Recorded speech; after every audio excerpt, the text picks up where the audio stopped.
안녕하세요. 사연에 빠지다의 DJ 민영입니다.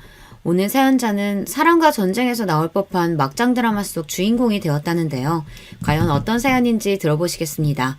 오늘도 두 가지 사연이 준비되어 있는데요. 끝까지 들어주실 거죠? 그럼 바로 시작할게요. 구독과 좋아요 잊지 말고 꾹 눌러주세요. 안녕하세요. 저는 40대 남자입니다. 저는 최근 아주 거지 같은 일을 당했습니다. 아무리 생각해도 가슴이 답답하고 속이 상해서 잠도 제대로 잘 수가 없을 정도였어요. 사실은 최근 제가 아내와 이혼했습니다. 저는 아내를 정말 많이 사랑했어요. 대학 때 CC로 만나 연애만 10년이에요. 저의 20대를 몽땅 다 아내에게 바쳤다고 해도 과언이 아닙니다. 아내는 꿈이 선생님이었어요. 대학 때부터 임용고시를 보겠다고 해서 제가 그 뒷바라지를 다 했습니다. 저는 아내가 원하는 꿈을 꼭 이루게 해주고 싶었어요. 저와 아내는 대학 때부터 연애를 오래 해서 그런지 서로의 집안 사정까지 속속들이 다 알고 있었어요. 아내네 친정이 집안 사정이 넉넉하지 않아요. 아내는 항상 꿈을 접고 가족들을 위해 많은 걸 희생하고 살았다고 하더라고요. 아내는 항상 자신의 어린 시절 이야기를 하며 가난한 게 너무 싫었고 무능력한 아버지 때문에 힘들었다고 했습니다. 남들이 들으면 자식이 무슨 그런 소리를 하냐고 못됐다고 할 수도 있지만 저는 그렇게 생각하지 않았어요. 저는 아내가 이해됐습니다. 저도 넉넉하지 않은 집안에서 장남으로 자라면서 동생을 위해 많은 걸 희생하며 살았어요. 대학 때 외국으로 교환학생을 갈 기회도 있었는데 부모님이 절대 안 된다고 하셨어요. 전액 지원받고 갈 수 있는 거라 돈도 안 드는데도 부모님은 절대 안 된다고 하셨죠. 제가 교환학생으로 가버리면 지금 당장 아르바이트해서 부모님께 보내는 생활비도 못 보내고 취직도 늦어질 테니 절대 안 된다고 하셨어요. 그때는 부모님이 너무도 원망스러웠습니다. 대학도 원래 가고 싶었던 대학이 있었는데 그 대학은 학비가 비싸서 못 가고 전액 장학금을 받을 수 있는 대학으로 들어왔어요. 저는 살면서 부모님께 지원이라고는 한 푼도 받지 않고 오히려 생활비를 벌어다가 드리고 있는데요. 앞으로도 평생 부모님과 동생들을 챙기며 살아야 한다고 생각하니 답답하기만 했습니다. 그러던 중 아내를 만난 거예요. 저와 아내는 많이 닮았습니다. 둘 다 비슷한 가정 환경에서 힘들게 자라다 보니 생각하는 것도 비슷하고 통하는 게 많았어요. 그러다 보니 아내가 더 안쓰럽게 느껴져서 아내만은 자신의 꿈을 꼭 이루게 해주고 싶었습니다. 저는 집안 사정 때문에 원하지도 않는 회사에 입사했어요. 하루라도 빨리 취직해서 동생들 학비를 벌어야 했기 때문에 고민할 것도 없이 곧바로 일할 수 있는 회사로 들어가기 급급했죠. 저는 월급의 반을 부모님께 생활비로 보내고 남은 돈을 아내와 함께 생활비로 쓰며 아내가 공부할 수 있게 도와주었습니다. 제가 제일 사랑하는 아내라도 꿈을 이뤄서 행복해지는 모습을 보고 싶었거든요. 하지만 세상은 역시나 저의 편이 아니었습니다. 아내는 임용고시를 3번이나 떨어졌어요. 3년 동안 저와 함께 울기도 하고 웃기도 하며 열심히 준비했는데 꿈을 이루기가 쉽지 않더라고요. 저는 아내에게 한 번 더 도전해보라고 도와주겠다고 했지만 아내는 더는 그럴 수 없다고 했습니다. 자기한테 말 못했는데 사실 우리 엄마 아빠가 아주 난리 났어. 나더러 내 주제에 무슨 선생이냐고 하루라도 빨리 취직하래. 부모랑 동생들은 돈 버느라 잠도 못 자고 힘들게 사는데 나는 팔자 좋게 놀면서 공부한다고. 저는 한숨이 저절로 나왔습니다. 슬퍼하는 아내를 보고 있으면 꼭 저를 보는 것 같아서요. 저는 끝까지 아내를 말려보려고 했지만 소용없었습니다. 당시에 아내의 막내 동생이 고3이었는데 공부를 꽤 잘했어요. 의대도 갈 수 있는 성적인데 집에 돈이 없어서 고민하고 있다고 하더라고요. 아내는 본인의 꿈을 접고 동생이라도 꿈을 이룰 수 있게 돕겠다고 했습니다. 그러고는 곧바로 여기저기 면접을 보러 다녔어요. 그것 또한 쉽지 않았습니다. 대학 졸업하고 임용 준비하는 동안 나이는 먹었는데 경력이 없으니 취직이 쉽지 않더라고요. 그러다가 아내는 한 중소기업에 합격해서 입사하게 됐습니다. 근데 자기 합격한 회사 면접 봤을 때 사장이 좀 이상하다고 하지 않았어? 제 기억에 합격한 회사 면접 자리에 갔을 때 대표가 좀 이상한 사람이라고 들은 것 같은데 합격했다고 하니 좀 찝찝하더라고요. 회사가 작아서 그런지 대표도 젊은 사람인데 면접 자리에서 나 보자마자 키랑 몸무게를 물어보더니만 남자친구 있냐고 물어보더라고. 완전 양아치같이 생겼어. 그거 완전 또라이네. 면접 보는데 키랑 몸무게를 왜 물어봐? 그리고 남자친구는 도대체 왜 물어보는데? 그래서 자기는 남자친구 있다고 했어? 저는 내심 아내가 어떻게 대답했을지 궁금해서 물어봤습니다. 아니, 남자친구는 없고 결혼할 사람은 있다고 했지. 오, 잘했네, 잘했어. 그래도 뽑은 거 보면 완전히 또라이는 아닌 건가? 그래도 이 회사라도 붙어서 얼마나 다행이야. 내가 빨리 취직해야 우리도 빨리 결혼하지. 아내는 저와 만나는 동안 자주 결혼 이야기를 했습니다. 평소 가족들에게 기댈 수 없이 살다가 저와 있으면 마음도 편하고 너무 든든해서 하루라도 빨리 저와 부부가 되고 싶다고 입버릇처럼 말했어요. 저도 마찬가지였습니다. 평생 제 인생에 여자라고는 아내밖에 없었기 때문에 언제 하더라도 아내와 꼭 결혼하고 싶었어요. 그렇게 저와 아내는 결혼했습니다. 아내가 입사한 지 1년째 되는 날 둘이 손 꼭 잡고 구청에 가서 혼인신고만 했어요. 이미 아내가 임용고시 준비하면서 둘이 집을 합쳐 같이 살기도 했고 둘 다 집안 사정 뻔해서 식을 올리기는 힘들었거든요. 저는 아내에게 너무 미안해서 꼭 돈을 모아 식을 올리자고 했습니다. 하지만 아내는 괜찮다고 했어요. 결혼식이고 웨딩 촬영이고 다 필요 없고 저만 있으면 된다고 했습니다. 저는 아내의 그 말을 철석까지 믿었어요. 우리 두 사람은 운명이라고 믿었거든요. 그런데 결혼은 연애와 달랐습니다. 둘이서 좋아서 꽁냥거리면서 살 때와는 많은 것이 달라졌어요. 특히나 저나 아내나 둘 다 집안 사정이 좋지 않다 보니 매번 사건 사고가 끊이지 않았습니다. 한 번은 이런 적이 있었어요. 저희 아버지께서는 70이 다 되신 나이까지 공사 현장에서 노동자로 일하셨어요. 흔히들 막노동이라고 비하해서 말하지만 저는 그 말을 정말 싫어해요. 아버지께서 지난 30년 동안 일하시는 걸 옆에서 지켜봐온 저로서는 아버지께서 얼마나 성실하게 쉬지 않고 가족들을 위해 희생하셨는지 잘 아니까요. 이제 저도 결혼해서 잘 살고 있고 동생들도 다 자기 목하면서 살고 있으니 어머니 수술하게 돼도 그 정도는 저희가 할 수 있어요. 그러니까 아버지까지 몸 상하시기 전에 좀 쉬세요. 에휴, 말도 마라. 내가 지금까지 너 장남이라고 평생을 부담 주고 미국도 못 가게 발목 잡았던 거 생각하면 아직도 눈물이 나. 그때 좀 힘들어도 참고 그냥 네가 하고 싶은 대로 하게 둘걸. 아휴, 젊어서 우리 장남 고생시킨 것만 생각하면 아버지가 미안해. 말년이 아버지가 너희 엄마 책임지고 잘 살 거니까 우리 걱정은 말고 너는 너대로 네 가정 꾸리고 행복하게 살아. 저는 아버지께서 모르시는 줄 알았습니다. 제가 얼마나 하고 싶은 게 많았었는지, 미국에 못 가게 돼서 얼마나 펑펑 울었는지 다 모르시는 줄 알았어요. 그런데 아버지도 다 알고 계셨더라고요.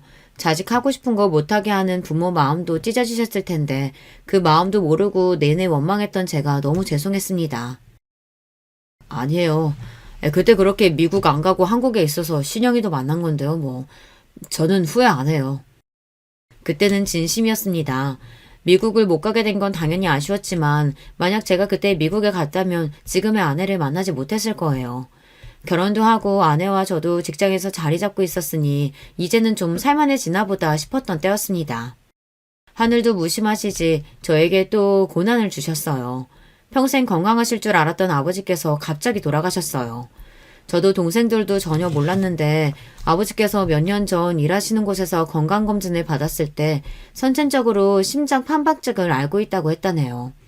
의사는 바로 제대로 검사하고 치료하라고 했는데도 아버지는 자식인 저희에게도 말도 안 하고 그냥 계셨던 거예요. 어머니에게는 은연중에 이야기하셨다는데 어머니께서 바로 병원에 가보라고 했는데도 아버지는 어차피 선천적으로 알아오던 질병인데 지금까지 별다른 불편함 없이 살아왔으니 그냥 둬도 된다고 생각하셨대요. 결국은 그대로 뒀다가 문제가 생긴 거죠. 연세도 많으신데 무리해서 일하시다가 심근경색이 와서 그대로 쓰러져 손도 못 써보고 돌아가신 거예요. 저는 어릴 때부터 이런 점이 너무 화가 나고 답답했습니다. 기본적으로 사람이 아프면 병원에 가고 배가 고프면 밥을 차려 먹는 거잖아요. 저희 부모님은 그런 기본적인 것을 중요하게 생각하시지 않았어요. 웬만한 감기나 몸살 같은 건 절대 병원에 안 가고 대충 집에 있는 약이나 먹으면 끝이었죠. 워낙 돈이 없으니 병원에 가는 돈이 다 사치라고 생각했어요. 부모님은 저희에게도 그랬어요. 동생이 한밤중에 열이 39도, 40도까지 오르는데도 응급실에 갈 돈이 없다고 물수건만 애 머리에 올려주셨죠. 당시에 제가 국민학교 5학년, 6학년 정도 됐었는데 제가 보기에도 동생 상태가 너무 안 좋아 보여서 무서울 정도였는데도 부모님은 그대로 동생을 뒀었습니다. 결국은 제가 제 돼지저금통을 뜯어서 택시를 타고 응급실에 다녀왔어요. 의사 선생님 말씀이 폐렴이라고 바로 입원해야 한다고 하더라고요. 그때 느낀 게 부모가 돈이 없으면 자식도 낳으면 안 되는 거구나 라고 생각이 들었습니다. 만약 그날 제가 동생을 데리고 응급실에 가지 않았다면 동생에게 큰 일이 생겼을 수도 있으니까요. 먹는 것도 마찬가지예요. 저는 부모님께서 하루 3끼를 꼬박 차려 드시는 걸 본 적이 없어요. 하루 2끼 챙겨 드시면 많이 드신 겁니다. 그것도 고작 밥에 김치에 반찬 한두 가지 꺼내 드시는 건데도 잘 안 드세요. 그러니 저나 동생은 외식이나 배달 같은 건 거의 먹어본 적이 없죠. 그래서 제가 중학교 때부터 아르바이트를 한 겁니다. 아버지 상황이 항상 안 좋다 보니 용돈은 뭐 받을 수도 없는 건 당연했어요. 그러다 보니 제 용돈은 제가 벌어야 했습니다. 그래도 중학교 때까지는 제가 번 돈으로 동생들 간식도 사주고 용돈도 줄 수 있었는데 고등학교에 들어가면서부터는 제가 아르바이트해서 번 돈도 일부는 아버지께 드려야 했어요. 어머니께서 큰 수술을 받아서 병원비로 달에 몇백씩 들어갔거든요. 지금만 생각해보면 아버지의 마음을 아예 이해 못하는 건 아니에요. 어머니께서 평생 심장병으로 아파서 매일 병원 신세를 졌었는데 당신까지 심장에 문제가 있어서 병원에 다니기 시작하면 자식들이 고생할 게 뻔하니 그냥 얘기하지 말자 싶으셨던 것 같기도 해요. 아무리 그래도 그렇지 어떻게 이렇게 허망하게 가실 수 있는지 모르겠어요. 아버지께서 그렇게 돌아가시는 바람에 자식인 저는 한참을 후회하며 마음 아파해야 했으니까요. 하지만 마음껏 힘들어할 수도 없었던 게 현실로 닥친 문제가 있었습니다. 바로 어머니였어요. 어머니께서 젊어서부터 여러 번의 수술과 병원 치료를 받으면서 몸이 좋지 않으셨어요. 기저귀도 차고 계셨고 거동도 쉽지 않아 휠체어 생활을 하십니다. 아버지가 계실 때는 아버지께서 일하시면서도 모든 간호를 다 하셨어요. 그런데 아버지께서 갑작스레 돌아가셨으니 어머니의 간호도 문제였죠. 남동생이 부모님 댁에서 같이 살고 있긴 했지만 아직 결혼도 안 한 젊은 남동생이 어머니를 모시기에는 무리가 있었습니다. 나도 한다고 하는데 내가 하는 게 엄마도 힘든가 봐. 씻겨준다고 해도 자꾸만 싫다고 하고 목욕 도우미 불러도 영 마땅치 않으니 자꾸 안 씻으려고 해. 기저귀는 뭐 말도 못하고. 저야 일찍이 본가에서 나와 살았으니 몰랐었는데 아버지께서 고생을 많이 하셨겠더라고요. 어머니께서 젊어서부터 투병 생활을 오래 하셔서 성격도 좀 예민하고 사람을 가리세요. 그런 분이 생판 모르는 남이나 남자인 아들들에게 자신의 수치스러운 부분을 보이기 싫어하셨죠. 저도 어떻게 해야 하나 고민하고 있었는데 동생이 철없는 소리를 하더라고요. 엄마 그냥 형이랑 형수가 모시고 살면 안 돼요? 형수는 같은 여자니까 좀 나을 거 아니에요. 순간 저도 너무 당황해서 말문이 턱하고 막히고 말았습니다. 남동생은 아직 나이도 어리고 결혼도 안 해서 뭘 너무 모르고 한 소리예요. 그런데 그 순간 아내가 정색을 했습니다. 그게 말이 돼요? 제가 딸도 아니고 며느리인데 어떻게 도련님보다 제가 편하실 수가 있어요. 당연히 자식이 더 편하죠. 그러니까요. 형도 있으니까 하나보다는 둘이 더 낫겠죠. 그만해. 진영이도 나도 둘 다 바쁜데 어머니를 어떻게 돌봐. 그리고 앞으로 애도 낳아야 하는데 당연히 말이 안 되지. 와, 형 대박이다. 이 상황에 아직 생기지도 않은 형 자식 걱정부터 하는 거야? 나는 이러고 살면 장가나 갈 수 있겠어? 저와 동생은 어릴 때부터 가난한 집안에서 서로 의지하고 살아서 평생 이런 문제로 싸울 일이 없을 줄 알았는데 제 착각이었더군요. 집안에 워낙 비빌 언덕이라고는 없으니 더 예민해졌어요. 남동생 말도 아내의 말도 맞았습니다. 다 살기 힘들고 바쁜데 어머니를 모신다는 건 말도 안 되는 문제였어요. 장남인 제가 미리 방법을 생각했어야 했는데 저도 모르게 동생이 어머니와 같이 살고 있다는 이유로 동생에게 다 떠넘기고 있었는지도 모르겠어요. 알겠어. 내가 어머니 계실 곳 좀 찾아볼 테니까 그때까지만 서로 도와가면서 어머니 돌보자. 그 자리에서는 이야기를 일단락하고 제가 어머님이 계실 요양병원이나 요양원을 알아보기로 했어요. 그런데 생각보다 비용이 많이 들더라고요. 어머니는 등급이 높지 않아서 바로 요양원에 들어가기엔 무리가 있었고 지병도 있으셔서 요양병원으로 가야 했는데 가격이 달에 무조건 100만 원 이상씩 들어가더라고요. 생각지도 못했던 부분이라 아내와 상의가 필요할 것 같아 저는 조심스레 아내에게 상의했습니다. 어머니 계실 요양병원 알아보긴 했는데 비용이 꽤 들어가서 진우랑 같이 부담해도 달에 70, 80은 생각해야 할 것 같아. 저는 제가 형이니 당연히 동생보다 더 부담해야 한다고 생각했어요. 그런데 아내는 제 말에 기분이 상했는지 버럭 화부터 내더군요. 70, 80? 우리가 그런 돈이 어딨어. 둘 월급 가지고도 생활하기 빠듯한데. 그리고 아버님, 어머님이 사시던 집에 도련님이 살고 있잖아. 그럼 당연히 도련님이 더 많이 내야지. 우리가 왜 더 많이 내? 남이 보기엔 아내의 말이 맞는지도 모릅니다. 하지만 우리는 가족이잖아요. 부모님이 샀던 집이라고 해봐야 자가이긴 해도 얼마 되지도 않은 작은 빌라인데 아내가 그 집 이야기까지 할 줄은 몰랐어요. 아내의 말에 저도 괜히 서운해서 말이 좋게 나가지 않았습니다. 어머니가 돌아가신 것도 아니고 진우가 그 집을 가겠다고 하는 것도 아닌데 당신은 지금 그 이야기가 왜 나와? 몰라. 난 우리 집 일만으로도 머리 아프니까 당신 집 일은 제발 당신이 좀 알아서 해. 난 어머니 요양병원 들어가셔도 일절 신경 못 쓰니까 그런 줄 알고. 당신 말이 너무 심한 거 아니야? 당신 집이라니. 난 처가에 일 있을 때마다 우리 집 일이라고 생각하고 다 도왔는데 어떻게 그렇게 말을 할 수가 있어? 또 그 얘기. 내가 도와달라고 한 것도 아니고 자기 마음대로 도와줘놓고 매일 생색이지. 저도 이런 이야기까지 하려고 한 건 아니었는데 아내가 너무 치사하게 나오니 저도 모르게 말이 튀어나오더군요. 하지만 아내에게 서운한 건 어쩔 수 없었어요. 막내 처남이 의대에 합격했는데도 돈 때문에 망설인다고 그래서 제가 처남 의대 졸업할 때까지 등록금을 계속 냈습니다. 물론 아내와 함께한 일이지만 우리 형편에 쉬운 일은 아니었습니다. 심지어 나중에는 저도 돈이 부족해서 주말에 아르바이트까지 하면서 번 돈을 줬어요. 그러면서도 저는 일절 말 한마디 하지 않았습니다. 그리고 불만도 없었어요. 이제 모두 다 가족이니 당연히 해줄 수 있는 일이라고 생각했거든요. 그런데 아내는 제가 어머니를 모시겠다는 것도 아니고 요양병원에 모시겠다는 건데 그 비용을 내는 것조차도 싫다고 화를 내잖아요. 저로서는 아내가 원망스러웠죠.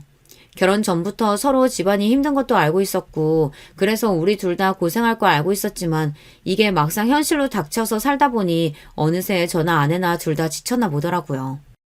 사실 저나 아내나 직접적으로 말하지 않아도 마음에 앙금이 조금 있었던 게 둘 사이에 몇 년째 묵혀놓던 문제가 있었기는 했어요. 바로 아이 문제입니다. 결혼 전에는 아내와 저 둘 다 당연히 아이를 갖고 싶어 했어요. 저나 아내나 둘 다 아기들을 너무 예뻐해서 연애할 때부터 결혼하면 애는 꼭 2명 이상은 낳자고 이야기는 했습니다. 그때는 둘 다 대학생이었으니 뭘 모르고 순진했던 거죠. 현실이 그렇지가 않더군요. 결혼 초기에 아내가 들어간 직장에서 처음엔 적응을 잘 못했어요. 그래서 종종 회사를 그만두고 싶다고 옮기고 싶다는 이야기를 하더라고요.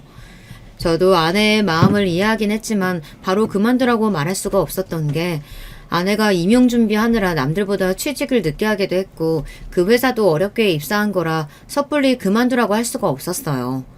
더군다나 당시에 처남이 의대에 다니며 등록금을 우리가 부담하고 있는 상황이었으니 아내까지 회사를 그만두면 저 혼자 생활이 감당이 안 될 것 같았죠. 그런데 그런 상황에서 어느 날 아내가 갑자기 아이가 갖고 싶다고 했어요. 우리 결혼한 지 1년도 넘었고 나이도 있는데 이제 슬슬 아이 가져야 하지 않을까? 내 친구들 조카들 낳는 거 보니까 너무 부러워. 나도 아이 키우고 싶어.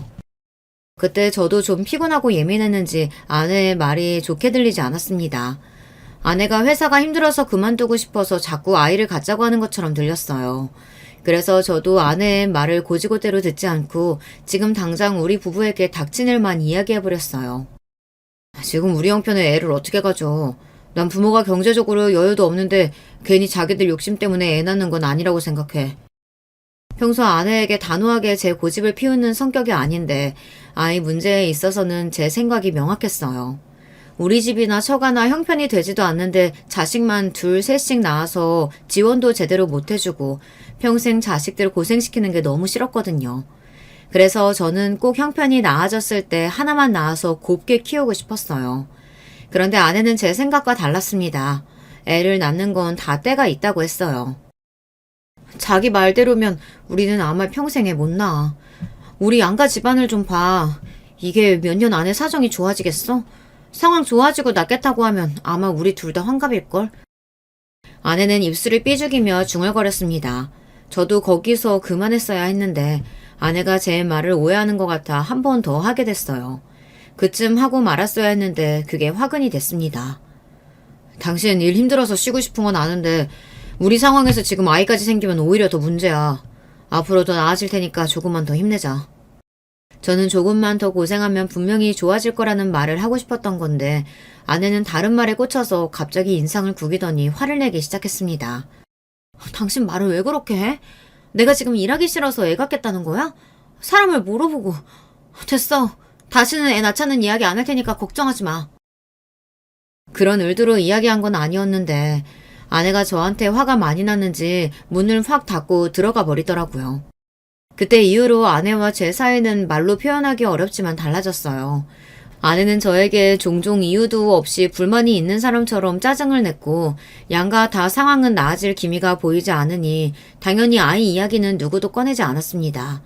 제가 이기적인 건지도 몰라요. 사실 저는 지금의 우리 상황이라면 아이를 낳고 싶지 않았습니다. 여기서 아이까지 생기면 우리 부부가 얼마나 힘들어질지 뻔히 보이니까요. 처가든 우리 집이든 형편이 어려워서 싫다기보다 현실이 이런 상황이니 내가 감당할 수 있을 정도로만 일을 벌이고 싶은 거예요. 저도 절대 아이가 낳기 싫은 건 아니었습니다. 저는 아내를 사랑하고 많이 아끼기에 아이 없이 아내와 둘만 살아도 좋아요. 제가 능력이 있어서 아내가 원하는 걸 다 하게 해주고 행복하게 해줄 수만 있다면 아이 없어도 저는 남은 인생은 아내에게 올인하고 살고 싶다는 마음뿐이었습니다. 그런데 이건 어디까지나 제 생각이었어요. 아내의 생각은 저와 달랐습니다. 아내는 나이가 들수록 점점 더 변해갔어요. 처음에 회사 생활을 너무 힘들어해서 걱정했었는데 어느새 아내는 그 회사에 다닌 지 5년이 넘었어요. 그리고 최근 대리로 승진하면서 아내가 많이 좋아했습니다. 지금까지 고생한 걸 보상받은 것 같아 너무 기쁘다고요. 아내의 승진에 저도 기분이 좋아서 그날은 아내가 좋아하는 케이크를 사서 집에 들어갔어요. 같이 파티를 하려고요. 그런데 아내는 12시가 넘을 때까지 집에 들어오지 않았습니다. 최근 회사 동료 몇 명과 친해졌다면서 자주 만나서 술도 먹고 놀고 오는 건 알고 있었는데 그래도 승진 파티를 하자고 제가 연락했는데도 연락도 없고 집에도 들어오지 않으니 기분이 좋지 않더라고요. 제가 몇 번이나 메시지를 보내고 전화를 했는데도 아내는 답이 없었습니다. 그러더니만 결국 새벽 2시가 넘어서야 술에 잔뜩 취해서 들어왔어요. 내가 승진 파티 하자고 메시지 보낸 거 못 봤어? 어디서 먹었길래 이렇게 늦게까지 먹었어? 택시 타고 들어온 거야?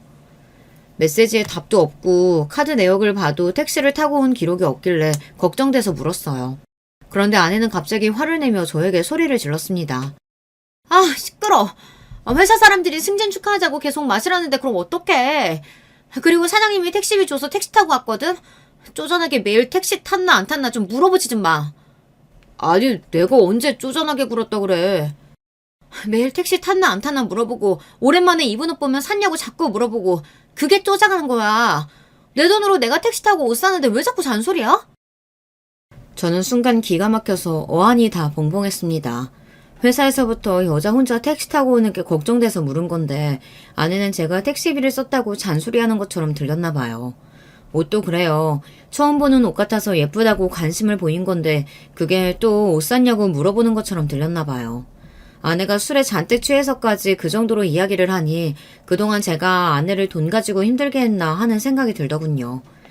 그날은 아내도 기분이 좋아서 한잔 한 거니 제가 더 이야기하면 안 될 것 같아 넘어갔습니다. 우리는 부부고 가족이니 아무 때나 축하하면 되니까요.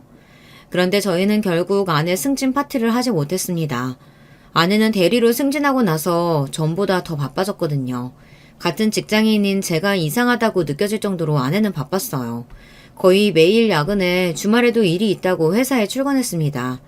그리고 더 이상한 건 아내의 카드 기록이에요. 이상하리만큼 카드를 쓴 내용이 없어요. 더군다나 지하철을 타고 다니는 아내가 교통비도 전보다 절반밖에 나오지 않았죠. 저는 아무래도 의아해서 아내에게 카드값이 왜 이렇게 조금 나오냐고 괜히 돈 걱정하느라 안 쓰는 거냐고 물었어요. 저는 아내 걱정이 돼서 물은 건데 그날도 아내는 예민한 얼굴로 오히려 짜증을 내더군요. 아 정말 당신 요즘 왜 이렇게 귀찮게 꼬치꼬치 물어봐? 회사 동료 중에 차 산 사람이 있어서 근처까지 데려와줘서 지하철 안 타서 그래. 진짜 별걸 다 물어보네. 부부끼리 물어볼 수도 있지 왜 그렇게 짜증을 내? 아 몰라. 나 요즘 회사 일 많아서 피곤하고 예민하니까 자꾸 건들지 마.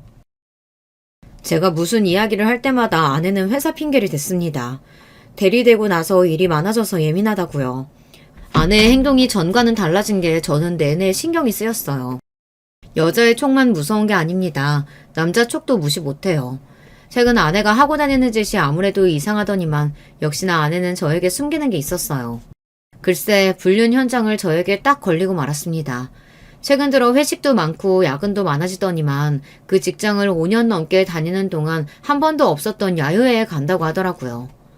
지금까지 5년 넘게 한 번도 야유회 같은 거 간 적 없었잖아. 갑자기 웬 야유회? 어디로 가는데?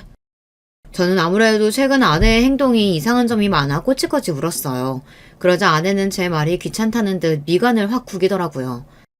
지난 5년 동안은 일반 사원이었고 나 대리로 승진했잖아.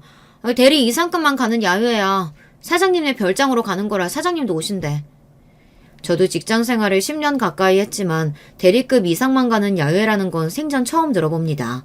무슨 대단한 프로젝트가 있는 것도 아니고 직원 20명도 안 되는 작은 회사에서 아무래도 이상했죠. 아무리 그래도 그렇지 주말까지 끼고 4일은 너무 긴 거 아니야? 직원도 별로 없는 회사에서 굳이 여름 휴가도 아니고.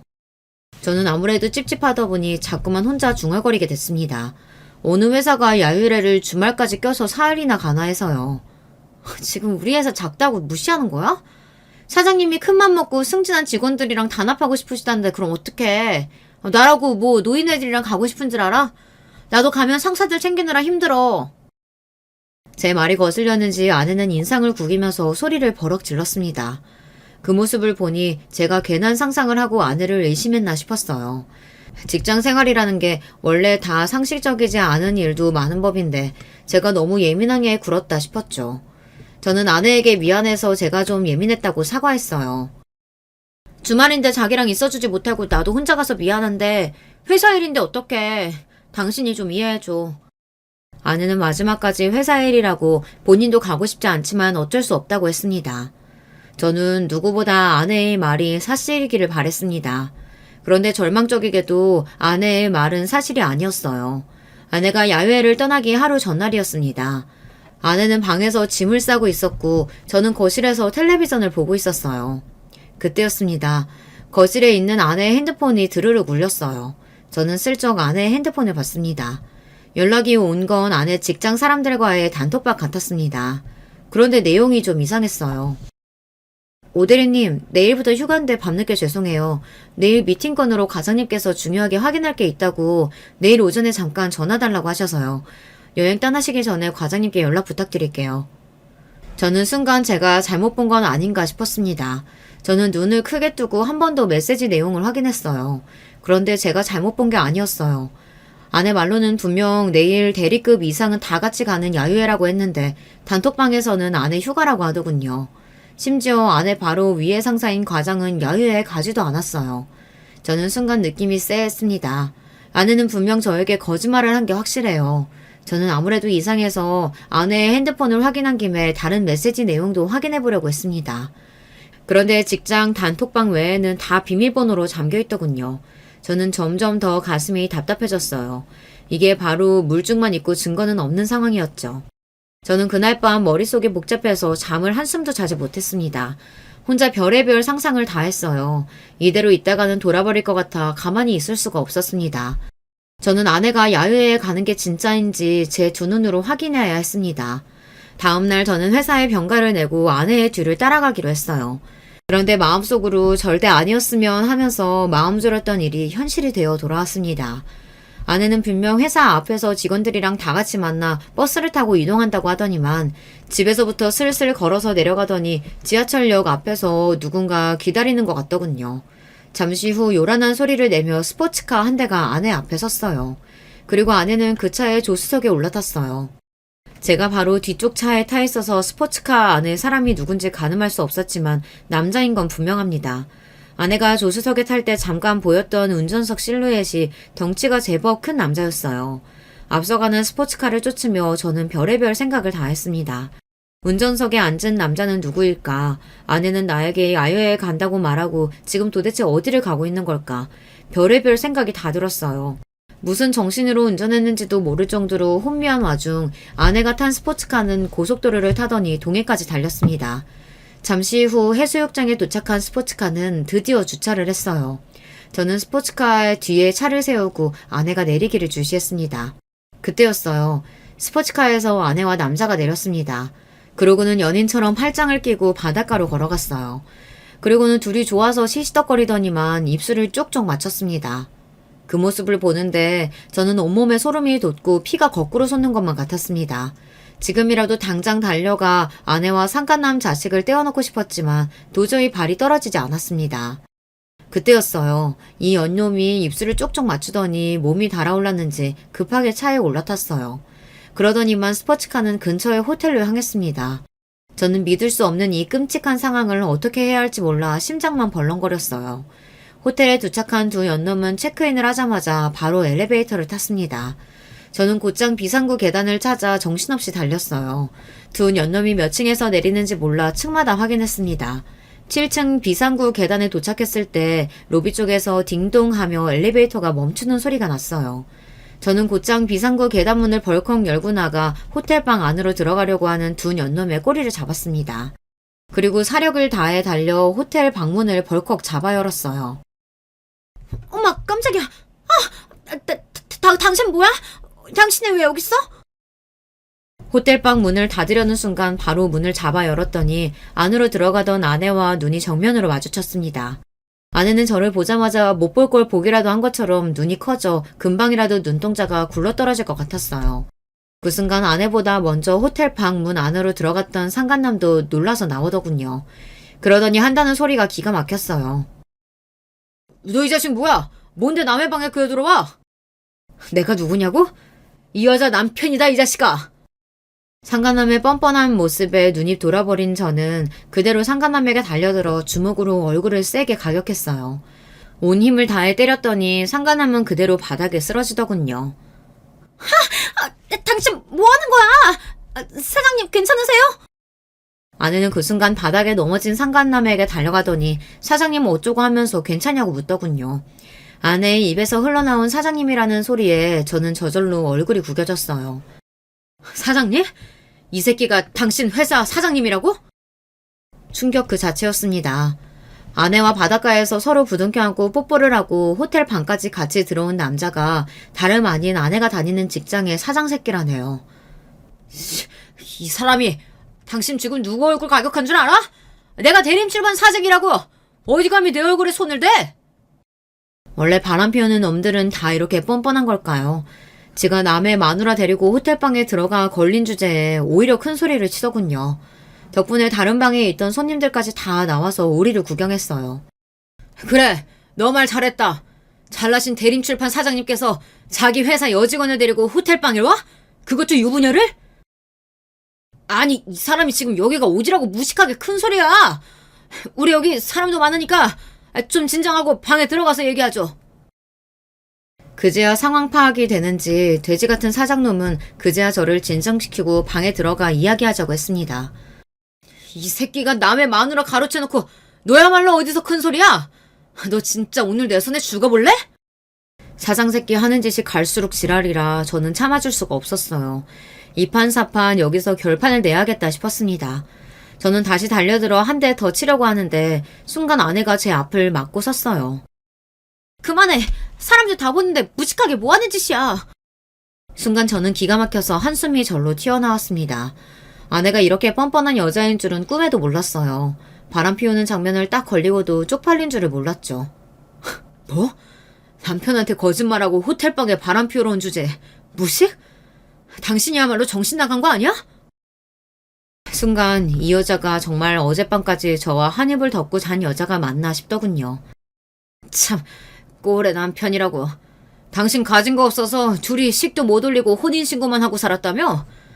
세상에, 남자가 얼마나 한심하고 능력이 없으면 요즘 같은 시대에 여자 드레스도 못 입혀보고 살게 하냐? 나 같아도 서러워서 딴 남자로 갈아타겠다. 아내의 태도에 황당해서 정신이 나간 와중 사장 새끼도 말 같지 않은 소리를 하더군요. 뭐야? 당신 지금 말 다 했어? 상간남 주제에 당신이 뭘 한다고 함부로 떠들어? 나랑 이 여자도 사랑해서 결혼했어. 연애를 10년 하고 결혼했다고. 잘못한 건 저 두 년놈들인데 제가 왜 더 잘못한 것처럼 무시를 당하고 서러워야 하는 걸까요? 저는 그 순간 제가 세상에서 가장 못난 놈이 된 것 같았습니다. 그만 좀 해. 그래도 내가 5년 넘게 다닌 회사 사장님인데 이 새끼 저 새끼 욕을 하면 어떡해. 이게 말이 된다고 생각하세요? 저 새끼가 자기한테나 사장이지 나한테도 사장입니까? 상간남 새끼한테 새끼라고 했다고 아내는 오히려 저에게 뭐라고 하더군요. 뭐라고? 당신 지금 내가 저 상간남 새끼한테 새끼라고 했다고 이러는 거야? 너 진짜 오신영 맞아? 나랑 10년 연애하고 결혼한 오신영 맞냐고? 그래, 나 오신영 맞아. 근데 지금 여기 있는 나도 오신영이야. 나도 이렇게 좋은 호텔에서 밥도 먹고 잠도 자고 싶어. 매일 거지 같은 집에서 돈 걱정하면서 구질구질하게 살고 싶지 않다고. 아내는 마치 이 순간을 기다리기라도 한 것처럼 울분을 토해냈습니다. 자신이 바람을 피운 게 꼭 나 때문인 것처럼 본인이 억울해서 소리쳤어요. 아내와 사는 동안 같이 누워서 드라마나 영화를 보며 그 속에 나오는 상간남 상간년들을 보며 함께 손가락질하며 본 적이 있어요. 어쩜 저렇게 사람을 속이고 더러운 짓을 할 수 있냐고요. 그러던 아내가 자신은 잘못한 게 하나도 없는 것처럼 저에게 적반하장으로 굴었습니다. 심지어 저와 사는 게 구질구질하다네요. 내가 이 구질구질한 현실에서 벗어나려고 얼마나 노력했는지 당신이 제일 잘 알잖아. 연애할 때부터 내내 당신 뒷바라지하고 결혼해서는 천하물사 만들겠다고 우리 애도 안 갖고 일만 하면서 그렇게 아등바등 열심히 살았잖아. 근데 당신이 이제 와서 어떻게 나한테 이래? 말을 하면 할수록 제 처지가 너무 처량하고 불쌍해서 저절로 눈물이 펑펑 쏟아졌습니다. 그런데 그 순간 아내는 너무도 차가운 눈빛으로 저를 쏘아보며 한심하다는 듯 한숨을 쉬었어요. 또 그 얘기야? 그래, 나도 알아. 나 임용 준비하는 동안 당신이 내 뒷바라지하고 결혼해서 사는 동안 우리 집 챙기느라 고생한 거. 근데 누가 그렇게 해달라고 시켰어? 당신이 좋아서 한 거잖아. 그때 아내의 차가운 눈빛을 생각하면 저는 아직도 자다가 자리에서 벌떡벌떡 일어날 정도로 심장이 뜁니다. 그 순간 알았거든요. 아내는 저에게 마음이 조금도 남아있지 않다는 걸요. 그리고 더 황당했던 건 사장놈의 제안이었어요. 내가 이래봬도 한 회사의 사장이잖아요. 직원이랑 바람난 거 알면 우리 회사 쫄딱 망해. 그럼 오신영 씨나 남편한테도 좋을 거 없잖아. 내가 이 자료로 현금 5억 준비해서 줄 테니까 제발 이 일은 우리끼리 비밀로 합시다. 별 미친놈이 다 있더군요. 저는 피가 거꾸로 솟는 것만 같은데 제발 비밀로만 해주면 5억을 주겠답니다. 저는 순간 이 사장 새끼를 죽일까 싶기도 했지만 5억이란 돈이 계속 눈앞에 아른거렸어요.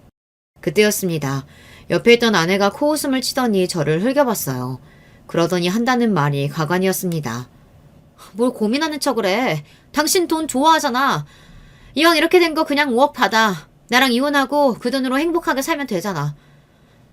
일석이조가 따로 없네. 뭐, 당신 말 다 했어? 당신은 정말 나랑 이혼하겠다는 거야?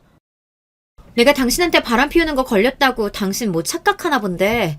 나 사장님 사랑해. 우리 그냥 불륜 아니야. 그러니까 이혼해줘. 나 남은 인생은 사장님이랑 살래. 그 이후 아내가 저에게 무슨 말을 했는지 사장 새끼가 뭐라고 했는지 기억도 나지 않아요. 제 기억엔 아내가 사장을 사랑한다고 했던 말만 기억나요. 그리고 저는 사장이 건넨 종이에 사인을 했습니다. 아내와 사장 새끼의 불륜 사실을 일절 누구에게도 발설하지 않겠다고요. 그리고 며칠 뒤 집 앞으로 웬 박스가 도착했어요. 박스에는 정말 현금으로 5억이 들어있더군요. 아내와 저는 이혼했어요. 아내는 제가 5억을 받았다는 사실을 가지고 저를 조롱했지만 저는 아무 말도 할 수가 없었습니다. 제가 무슨 말을 해도 아내가 제가 아닌 그 새끼를 선택했다는 사실은 변함이 없으니까요. 그로부터 반년을 저는 회사 집만 다니며 아무것도 하지 않았습니다. 5억이 든 가방은 그대로 방에 놔둔 채 말이죠. 그런데 얼마 뒤 아내와 사장 새끼가 여전히 불륜 상태로 계속 만나고 있다는 사실을 알게 됐어요. 분명 저와 이혼만 하면 둘이 곧바로 재혼할 것처럼 굴더니만 사장 새끼는 이혼하지 않은 것 같더라고요. 며칠 뒤 막내 처남에게 전화가 왔는데 저에게 미안하다면서 누나도 벌 받고 있다고 했어요. 사장 새끼가 아내와 이혼은 절대 안 된다며 계속 연애만 하자고 했다네요. 그 소리를 듣는데 저는 제가 놓치고 있었던 게 있다는 걸 알게 됐습니다. 우리 가정만 박살난 거예요. 그 사장 새끼는 아무것도 잃은 게 없었죠. 그리고 얼마 뒤 대망의 날이 밝았습니다. 저는 이날만을 기다렸습니다. 저는 곧장 사장이 사는 집으로 찾아갔어요. 그리고 사장 아내의 아내를 받고 그 집 안방으로 들어갔습니다. 잠시 뒤 충격적인 일이 벌어졌어요. 저와 사장 아내가 침대 매트리스 위에 있는데 안방문을 사장이 벌컥 열고 들어왔습니다. 그러더니 저와 사장 아내의 모습을 발견하고 놀라서 눈이 휘둥그레졌죠. 뭐야? 너희들 여기서 뭐 하는 거야? 너 이 새끼, 너 오대린 남편 맞지? 네가 여기 왜 있어? 설마 네가 내 마누라 꼬신 거야? 왜? 너는 내 마누라 마음대로 꼬시는데 나는 네 마누라 꼬시면 안 되냐? 이 자식이 감히 뚫린 입이라고 함부로 떠들어. 나한테 5억이나 뜯어가놓고 이런 짓까지 하면 네가 무사할 줄 알아? 너 내가 지금 당장 고소할 거야. 고소? 어디 할 수 있으면 한번 해봐. 내가 당신은 더러운 짓 발설 안 하기로 하고 5억을 받은 거지. 당신 아내 안 꼬시겠다고 받은 돈은 아니잖아. 그랬습니다. 제가 사장 새끼와 아내의 불륜 사실을 어디서도 발설 안 하겠다고 했지 다른 걸 약속한 건 아니니까요. 그때였어요. 그때까지도 얌전히 입을 닫고 있던 사장 아내가 갑자기 자리에서 벌떡 일어나더니 사장에게 달려들었어요. 그러더니 말도 안 되는 일이 벌어졌습니다. 저는 제 두 눈으로 보고도 믿기지 않았어요. 글쎄 사장 아내가 침대에서 번쩍 높이 점프를 하더니만 사장의 얼굴을 그대로 날려차기로 차버렸어요. 이 미친 인간. 너 설마 또 바람 피웠니? 너 내가 분명히 경고했지? 한 번만 더 바람 피우면 그때는 내 속에 죽는 거라고. 아, 아파, 여보. 여보, 내 말 좀 들어봐. 이게 어떻게 된 일이냐면, 듣긴 뭘 들어. 딱 보니까 이 아저씨가 당신 상간녀 남편이구만. 이 더러운 인간이 이제 하나하나 유부녀까지 건드려? 너 미친 거 아니야? 사장 새끼는 찌질해도 너무 찌질했습니다. 알고 보니 이 새끼가 바람을 피운 게 제 아내가 처음이 아니더라고요. 그리고 더 놀라운 사실은 사장 아내가 소시적 태권도 국가대표였다네요. 어쩐지 날라차기가 예사롭지가 않았어요. 그 순간 더 놀라운 광경을 목격하고 말았어요. 글쎄 사장 새끼가 그대로 바닥에 무릎을 꿇고 앉더니 사장 아내에게 손이 발이 되게 빌더라고요. 여보, 내가 잘못했어. 제발 용서해줘. 내가 너 한 번만 더 이지랄하면 회사고 뭐고 다 뺏어버린다고 했지? 이래서 바람 피우는 놈들은 믿는 게 아니라니까. 사장 아내는 옆에서 말릴 새도 없이 무릎을 꿇고 앉은 사장을 마구 때리기 시작했습니다. 주먹으로 발로 쉬지 않고 퍽퍽 소리가 나게 때렸어요. 얼마나 힘이 센지 제가 봐도 저러다 사장이 죽을 수도 있겠다 싶어 말렸다니까요. 그만하세요. 이러다가 사모님이 감옥 가겠어요. 뭐야? 그러고 보니 너네 둘이 바람 피운 주제에 어디서 큰 소리야?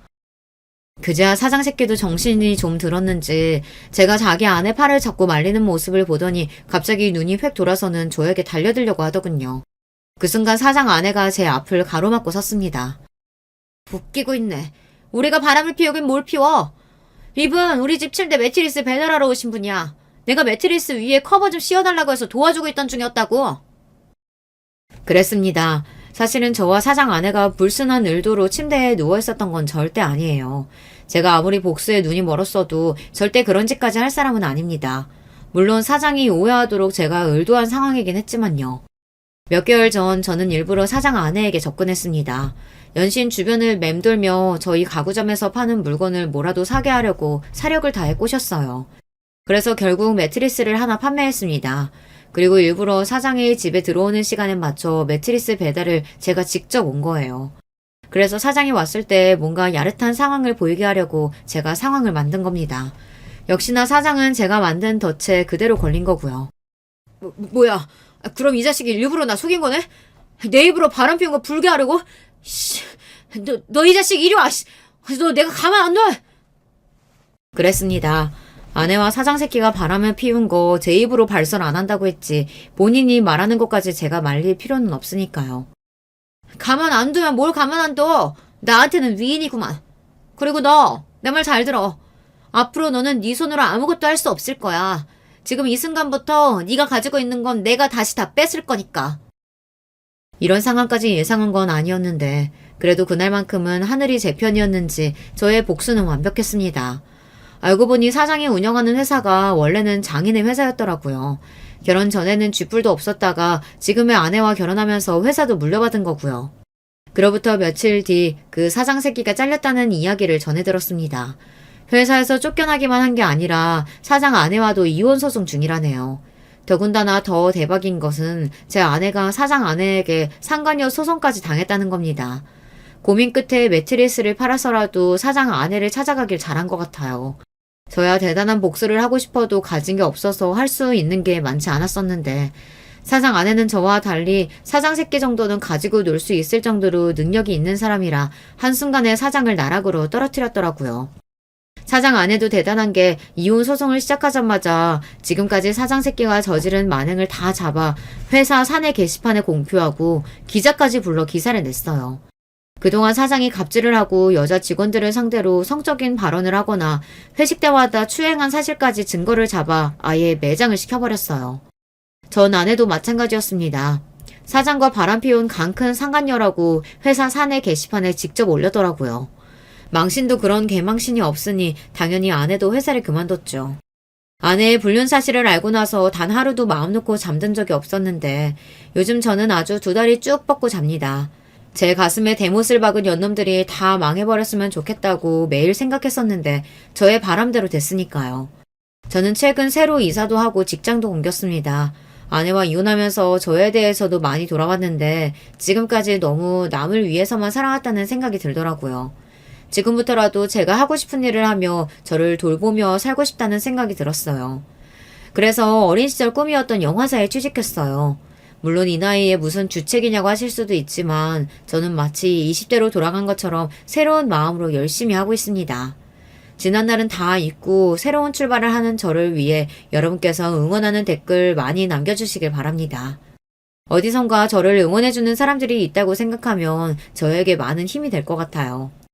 저의 막장 이야기 끝까지 들어주셔서 감사해요. 여러분의 가정은 언제나 편안하시길 바라겠습니다.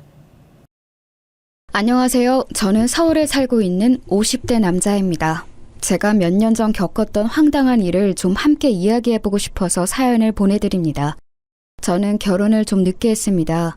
딱 40살 때 결혼을 했는데 좀 사정이 있었죠.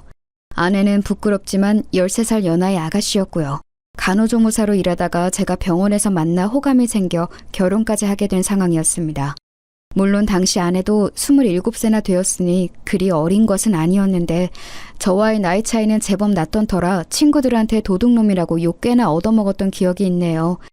그런데 사실상으로 저한테 그게 첫 결혼은 아니었고요. 물론 호적상으로는 첫 결혼이었습니다만 그 이전에 사실혼 관계인 사람이 있기는 했었습니다. 법적 결혼까지 가지는 못했지만요. 원래 20살 때 고등학교 졸업하고서 바로 취업해서 돈을 벌기 시작했었는데 그 시절에 만난 사람이었죠. 20 초반 애들이 뭘 알았겠습니까? 어린 나이에 눈 맞으니까 그냥 불장난처럼 시작해서 좋아 죽다가 생활이 힘들어지면서 끝난 그 정도의 일이었지요. 그때 같이 살던 사람이 동갑내기였는데 정말 너무너무 사사건건 싸워댔기 때문에 동갑이 좀 싫었습니다. 어느 정도는 나이 차이도 나고 조금 수더분한 사람이 좋다고 생각했었죠. 당시 첫사랑이었던 사실혼 상대자가 생활력도 좋고 영리한 사람이기는 했습니다만 그래서 더 많이 싸웠던 것도 있었거든요. 마음에 안 드는 것은 하나하나 그 자리에서 말을 해서 고치려고 드는 성격이었던 사람이라서요. 그리고 저는 어려서 부모님을 잃었고 동거녀는 어머니가 계셔서 그것 때문에 제가 자격지심도 좀 있었던 것 같았습니다. 동거녀가 자기 어머니 이야기를 꺼내면 이상하게 부하가 치밀고 화가 나서 말을 좀 심하게 하기도 했었거든요. 그래서 더 싸움이 격화되기도 했었죠. 제가 당시 동거녀에 비해 좀 스펙이 모자란 편이어서 이래저래 좀 의심도 하고 질투를 하기도 했고요. 한마디로 구속을 좀 했다고 할까요? 그래서 저는 20대 중후반쯤 갈라서고 나서 사람한테 질려버려서 한참이나 결혼에 관심을 두지 않았습니다. 사실혼이라고 해도 뭐 솔직히 말하면 동거였죠. 그런데 그 동거의 기억이 너무 안 좋다 보니 결혼도 피하게 되더군요. 그렇게 30대를 일만 하면서 지냈는데 워낙 열심히 일에 몰두해서인지 사업은 아주 잘 되었습니다. 사실 사업가로 치면 30대는 아주 젊은 나이지 않습니까? 그런데 그래도 꽤나 큰 사업체를 가지게 되었고 직원도 상당히 여러 거느리게 되었었죠. 하지만 일만 열심히 거의 중독자처럼 하신 분들 시간 지나면 몸과 마음 여기저기 고장나는 거 다들 아시죠? 저도 허리 쪽에 문제가 생겨서 병원을 열심히 다니기 시작했고 거기에서 20대 아내를 만났던 겁니다. 일 중독자로 살았던 허한 마음에 젊은 아가씨가 잘해주니 곧 마음이 녹아내렸고 사귀자고 고백하고 만난 지 반년 만에 결혼하게 되었죠. 상당히 빠른 결정이기는 했습니다. 그런데 첫 사실혼 경험 당시 알았던 것이 저 사람에 관련한 모든 것에 잘해주자는 것이었습니다. 그리고 모든 일에 관대해지자고 마음을 먹었었죠. 동갑이었던 첫 동거녀도 제 마음에 안 드는 게 그렇게 많았는데 13살이나 어린 현재 아내는 대체 어떻게 했습니까? 세대 차이도 날 거고 아무래도 아내가 미숙한 면도 많을 거고 그리고 저야 20 초반 동거라도 경험이 있었지만 아내는 그런 것도 없이 연애 면으로는 정말 미성숙한 사람이었습니다. 보통 27이라고 하면 연애도 할 만큼 해보고 알 것도 어지간히 아는 나이잖아요. 하지만 아내는 정말 아무것도 몰랐습니다. 처가가 경기도 외곽 쪽이었는데 수도권인데도 아주 논밭만 있는 그런 곳이었거든요.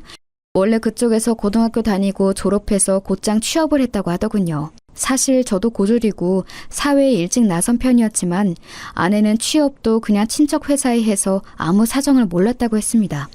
친척 아저씨가 시키는 것만 하고 그냥 대충 다녀도 조금이나 봐 월급이 따박따박 나왔으니 굳이 뭘 알지 않아도 괜찮았다고요. 그러다가 갑자기 서울 도심에서 생활하는 것에 관심이 생겨서 장모님을 졸라 간호조무사 자격증을 따고 서울로 올라온 지 1년 정도밖에 되지 않은 상황이었습니다. 남자라고는 사귈 만한 틈이 없었던 거죠. 회사에 다닐 때는 친척 아저씨가 지켜보고 있으니 연애가 시작될 리가 없었고 간호조무사 자격증을 따면서부터는 너무 바빴다고 하더라고요. 처가는 장모님 혼자서 계셔서 홀어머니로 아내를 키우셨고 그래서인지 가정생활에 대해서 아무것도 몰라서 제가 처음에 애를 좀 먹었습니다.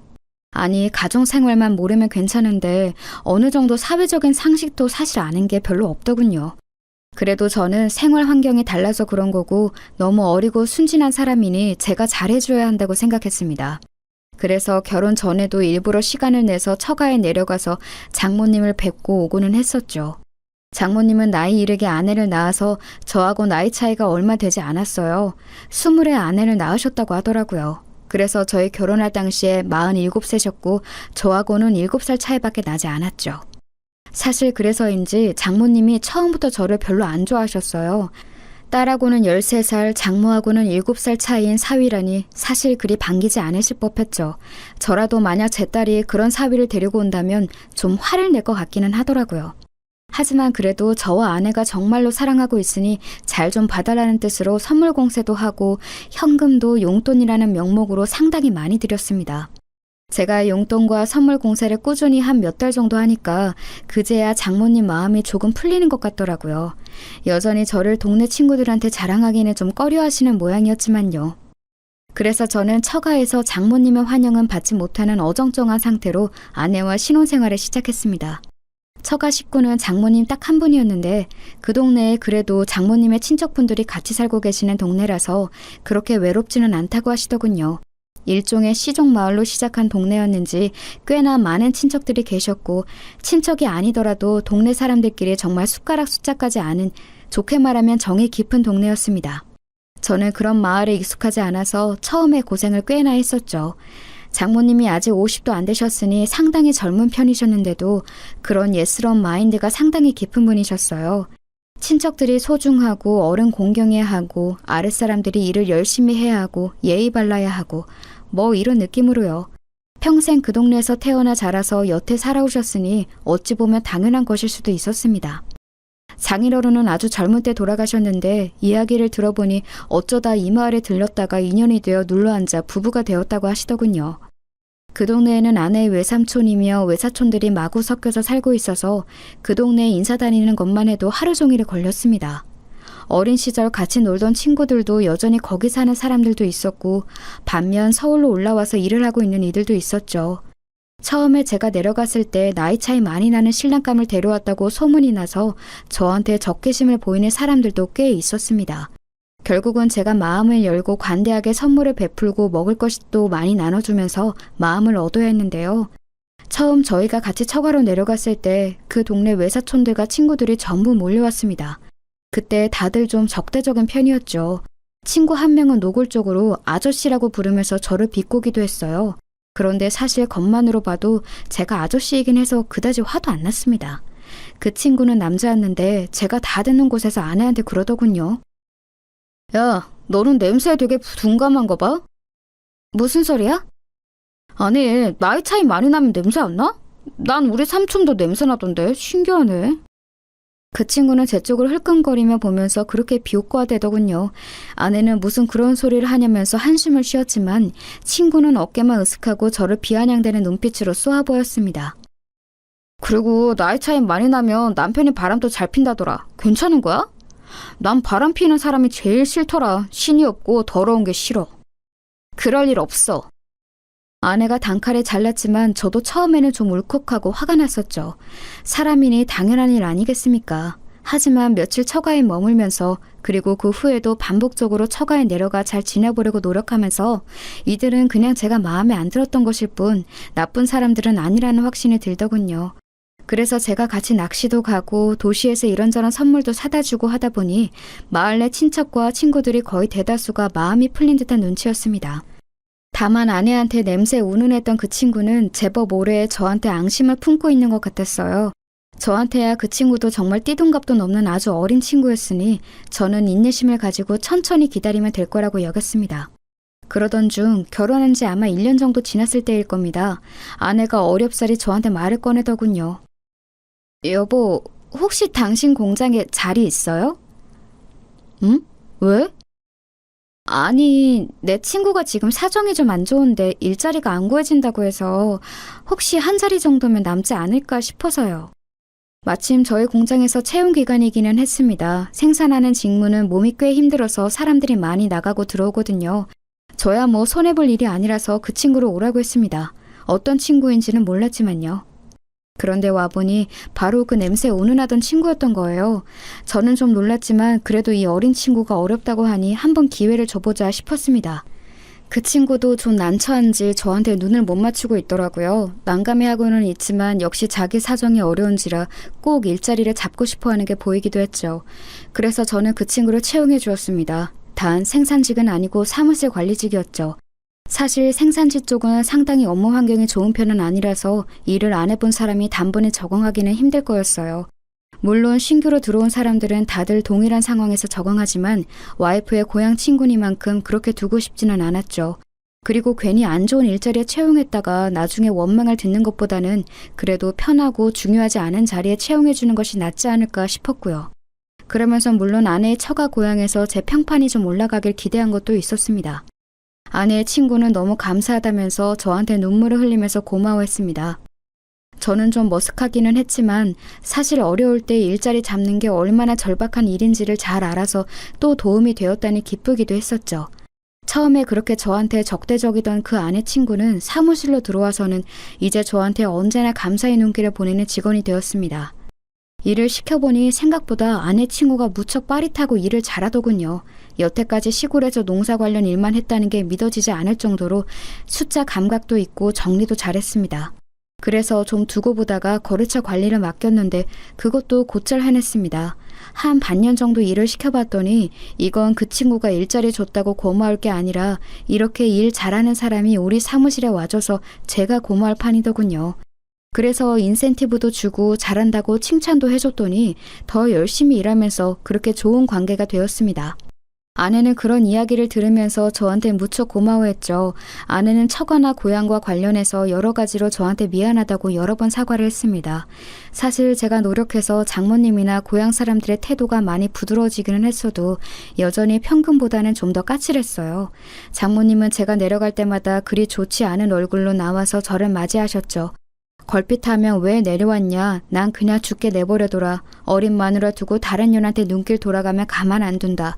돈 많다고 유세 떨지 마라 등등 상상하기 힘들 만큼 다양한 악담을 저한테 퍼부으시기도 했습니다. 사실 아내의 말을 들어보면 장모님의 음식 솜씨가 상당히 좋다고 했고 상 내주실 때 먹어보면 간단한 찬도 무척 맛이 좋은 것을 보면 사실인 것 같았습니다. 하지만 장모님은 제가 내려갔을 때는 그리 거하게 상을 차려주시지는 않았어요. 언제나 냉장고에 들어있던 반찬통만 꺼내서 늘어놓고 밥만 퍼서 담아서 내주시고는 했죠. 물론 그것마저도 무척 맛있어서 저는 불평분만 없이 깨끗하게 비워놓고는 했습니다만 논밭만 있는 가운데라고는 해도 처가집도 당연히 벽돌주택이었습니다. 지은 지 오래되어서 무척 낡아서 여기저기 수리가 필요하기도 했죠. 장모님은 집에 남자가 없어서 집 고칠 곳에 하나도 손을 못 댔다면서 제가 내려가면 언제나 집 수리할 곳에 저를 데려가 세워놓고는 했습니다. 하지만 제가 전문가도 아닌데 어떻게 지붕이나 비새는 곳, 벽 곰팡이 핀 곳을 다시 고쳐놓겠습니까? 한두 번은 가까운 번화가에서 집 수리하는 사람을 불러다가 수리를 맡겼는데 오래된 집들이 항상 그렇듯 계절만 바뀌어도 또 고칠 곳이 생겨나고는 했죠. 저는 고민하다가 결국 큰 마음 먹고서 장모님께 작은 집을 한 채 새로 사드리기로 했습니다. 다행히도 그 마을에 전원주택이 매물로 나온 곳이 있었고 외진 곳이라서 그리 비싸지도 않았어요. 서울 집값을 생각한다면 정말 놀라울 정도로 저렴하기도 했죠. 그런데 아무리 저렴한 집이라고는 해도, 그리고 제 명의로 매매해서 사시라고 드린 거기는 해도 장모님은 그 정도로도 별로 기뻐하시지를 않더군요. 무뚝뚝하게 저한테 밥이나 먹고 가라 하면서 찌개를 새로 끓여주신 게 다였습니다. 그때 장모님이 새로 끓여주신 찌개를 처음 먹어봤네요. 물론 대단히 맛있었습니다만 제가 기대했던 반응과는 차이가 좀 있어서 섭섭하기는 했었죠. 아내는 제가 그 집을 매매해서 장모님께 사시라고 드리자 너무너무 기뻐했습니다. 장모님과는 달리 아내는 감정 표현이 풍부한 사람이었거든요. 그래서 저는 장모님 대신 뛸 듯이 기뻐하는 아내의 모습을 보면서 만족했습니다. 사실 제가 행복하게 해주고 싶은 사람은 어린 제 아내이지 장모님이나 아내의 고향 사람들이 아니니까요. 그래도 그때까지는 아내가 저한테 무척 잘해주고 행복한 나날이 이어졌습니다. 그런데 얼마 안 가서 좀 이상한 일들이 일어나기 시작했죠. 저는 공장을 돌리는 사업을 하고 있어서 공장이 위치해 있는 외곽 지역으로 자주 출장을 나갔습니다. 보통은 바로 집으로 돌아오고는 하지만 거래처에서 사안이 급한 주문이 들어올 때는 직접 직원들을 데리고 밤샘 작업을 감독할 때도 있었죠. 공장장으로는 가끔 말을 안 듣는 사람들도 있어서요. 저희가 원자재를 수급해서 오는 거래처 관리도 당연히 해야 했습니다. 그런데 원자재 공급해주는 거래처 중에 좀 사정이 딱한 분이 한 분 있었거든요. 그분은 법인도 아니고 개인 사업자였는데 원래는 개인 사업자하고 불안정해서 가능하면 거래 안 하려고 하는데 그분이 약간 집안 사정도 힘드시고 아내도 사별했다고 해서 제가 안타까운 마음에 좋은 가격으로 거래를 하고 있었습니다. 거래처 그분은 절 만나면 언제나 무척 고마워하면서 허리를 숙였고 힘든 사정에도 열심히 일하시는 그분이 안타까워져서 저는 언제나 밥과 술을 사면서 같이 이야기꽃을 피우고는 했거든요. 그분하고는 그래서 거의 친구처럼 지내고 있었습니다. 나이도 거의 비슷했고요. 그 거래처하고는 같이 술을 마시면 항상 시간이 늦어져서 공장에서 자고 가는 일도 부지기수였어요. 그런데 그렇게 제가 공장에서 자고 집에 들어가던 어느 날이었습니다. 원래는 제가 그 다음 날도 공장에서 일하고서 오후 늦게쯤 들어가는 게 보통이었습니다만 그날은 어쩐지 너무 피곤하고 목도 아파서 곧장 집으로 향했어요. 그러니까 오전 중에 집에 들어가게 된 거였죠. 아내가 저를 보고 놀라겠지 하면서 아파트 입구 쪽으로 차를 몰 때였습니다. 그때 아내가 핸드폰으로 통화를 하면서 제 쪽으로 걸어오더라고요. 차 창문은 열려있고 당연히 아내가 저를 알아볼 줄 알았는데 통화에 집중한 나머지 제 차를 알아보지 못한 채로 가까이 다가왔습니다. 저는 아내를 놀래켜주려고 팔을 잡으려 준비하고 있었는데 아내의 통화 소리를 듣고 잠시 귀를 의심했죠. 자기야, 괜찮다니까 왜 그래요? 별로 그런 거 아니야. 아유, 사랑하지 그럼. 아내 입에서 나오는 자기야 사랑한다는 말에 저는 잠깐 굳었습니다. 뭘 그런 걸 걱정해. 아우, 남편 걱정하지 마요. 아내는 제가 가까이에서 듣고 있다는 것도 까맣게 모른 채 통화에 열중하면서 걸어갔죠. 자기, 사랑한다, 남편, 걱정. 대체 누구와 통화를 하기에 저런 말을 하는 건지 알 수가 없었습니다. 저는 망설이다가 아내가 저만치 걸어간 이후에 차를 지하주차장에 넣은 후 차 안에 앉아서 잠시 멍하니 생각했습니다. 설마 불륜일까? 그렇게 생각하고 싶지는 않았습니다. 아내의 경쾌한 말투나 발랄한 웃음이 혹시 친한 친구와 나눈 대화일 수도 있다고 생각했어요. 하지만 또 다른 방면으로는 이게 분명히 불륜이라는 강렬한 확신 역시 들었죠. 원래 그런 일 앞에서는 예감이 들고는 하잖아요. 그런 확신에 가까운 예감이 찾아오더군요. 저는 그래서 그날 오후 시간에 맞춰서 집으로 들어갔습니다. 평상시와 마찬가지였죠. 일부러 제가 아내가 나가는 것을 봤다는 것도 말하지 않았고 평소 공장에서 외근했다가 들어가는 것처럼 꾸몄습니다. 아내는 아무것도 모른 채로 저한테 수고했다고 하면서 얼른 음식을 만들어 식사를 차려주었죠. 아내가 방긋방긋 웃으면서 제 앞에서 종알거리며 이야기를 하는데도 집중이 되질 않을 정도였어요. 그 사이 외출을 하고 돌아온 게 틀림없는 아내는 밖에 나갈 때와는 완전히 다른 편한 옷을 입고 있었습니다. 나갈 때 제가 봤던 옷은 몸에 상당히 달라붙는 원피스였죠. 화장도 곱게 한 상태였는데 다녀와서 씻은 것인지 지금은 얼굴에도 화장기가 전혀 없는 민낯이었습니다. 저는 억지로 웃으면서 평상시에 저를 연기했습니다. 그리고 그 후로 쭉 의심이 가는 일은 없는지 아내의 동태를 살폈죠. 솔직히 한번 의심이 가니 걸리는 게 한두 가지가 아니더군요. 아내는 제가 오후에 전화하며 받지 않는 일이 잦았습니다. 평상시 저한테는 오후 그 시간에 낮잠을 많이 잔다고 전화해봤자 못 받는다고 하더군요.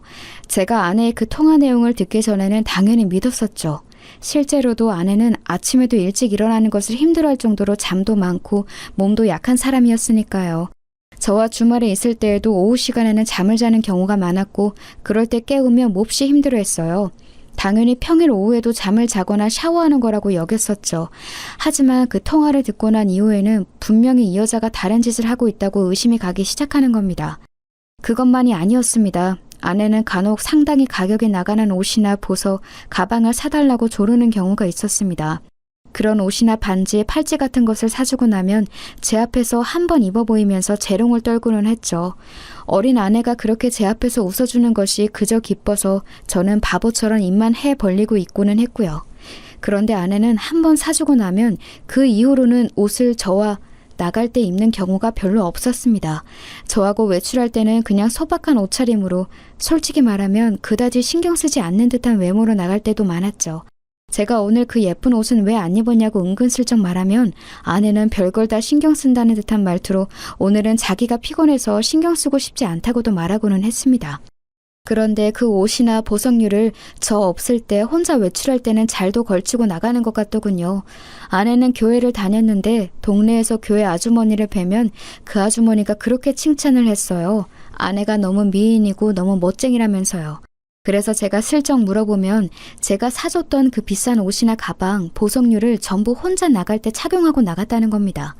동네에서 외출하는 아내를 볼 때마다 그렇게 예쁘게 차려입고 나간다고요. 교회 아주머니는 그러면서 항상 감탄했죠. 아니 근데 참 자기네 와이프는 바빠. 항상 어딘가 외출하면서 나가더라고. 화장도 너무너무 곱게 하고. 아유 아직 나이가 어려서 그런지 너무 예뻐. 아주머니는 정말 순수하게 칭찬의 뜻으로 하신 말씀이었지만 제 귀에는 다르게 들릴 수밖에 없었죠. 저하고 나갈 때는 화장 하나 하는 것도 귀찮다고 했던 사람이 혼자 외출할 때는 갑자기 온갖 옷이며 치장을 다 하고서 나간다는 건 어딘가 이상한 일 아니겠습니까? 그러면서 저도 점차 집에 들어가기 싫어져서 공장에서 머무는 시간이 길어졌습니다. 공장 뒤에 딸린 방에서 자는 일이 잦아졌는데 아내는 처음에는 그런 제게 불평하는 척이라도 하더니 점차 그런 일도 없어지더군요. 도리어 먼저 오늘 자고 와? 미리 말해줘. 저녁 준비할지 안 할지 정하게 라고 하면서 물어보기까지 했습니다. 사실 아내의 식사 준비에 대해서도 할 말이 많은데요. 아내는 결혼 후 얼마간은 정말 열과 성을 다해서 식사를 준비해주고는 했습니다. 하지만 시간이 지나면서 점점 더 부실해지기 시작해서 나중에는 햇반에 스팸 구운 것, 김치와 김 정도만 올라오는 경우도 많았죠. 하지만 저는 어쨌든 아내도 자기 생활이 있을 거라고 여겨서 문제 삼지 않았습니다. 아내도 일하기 싫을 때가 있을 거고 가정주부이니만큼 자기가 알아서 스케줄 조절을 하고 싶을 테니까요. 얼마 지나면 다시 잘해주겠지 하고 기대하면서 그냥 아무 말도 하지 않고 나와서 밥을 사 먹고는 했습니다. 그런데 이제는 아예 제가 집에 안 들어가는 것을 좋아하는 눈치더군요. 저도 한껏 경계하면서 의심하던 시기였기 때문에 이제 아내의 분위기를 전부 알고 있었습니다. 솔직히 공장 방에서 자면서도 고민이 너무 많이 되더군요. 대체 이 상황을 어떻게 타개해야 할지 아내의 불륜이 확실한 것 같은데 그 정황을 어디서부터 어떻게 캐리해야 할지 알 수가 없었습니다. 대뜸 아내한테 대놓고 너 남자 만나지? 라고 묻는다고 해서 술술 털어놓을 리가 없지 않겠습니까? 평범한 생활을 하던 사람이 갑자기 미행이나 신문기술이 생길 리도 없고요. 정말 한참이나 고민하면서 거의 한 달 이상 공장에서 생활하다시피 하던 중 공장 사무실 직원이 저한테 좀 걱정을 하더군요. 바로 아내의 그 고향 친구였습니다. 사장님, 진짜 걱정돼서 엿듣는 건데 괜찮으신 거죠? 그 친구 역시 공장 방에서 자주 자고 가고는 했습니다. 공장에서는 식사 시간에 아주머니가 식사를 해주셨는데 저녁밥을 거기에서 먹고 야근하고서 잠까지 자고 가는 일이 잦았던 거였죠. 그러다 보니 제가 매일 밤 어두운 얼굴로 한숨을 쉬면서 혼자 술을 마시고 자는 일도 다 알았습니다. 처음에는 이 친구가 아내의 고향 친구인 것을 알기 때문에 별일 아니라고 계속해서 얼버무렸습니다. 하지만 점차 이 친구가 정말 진심으로 저를 걱정한다는 사실을 느낄 수 있게 되어서 저도 모르게 어느 날 저녁에 같이 술을 마시고서는 이야기를 해버렸죠.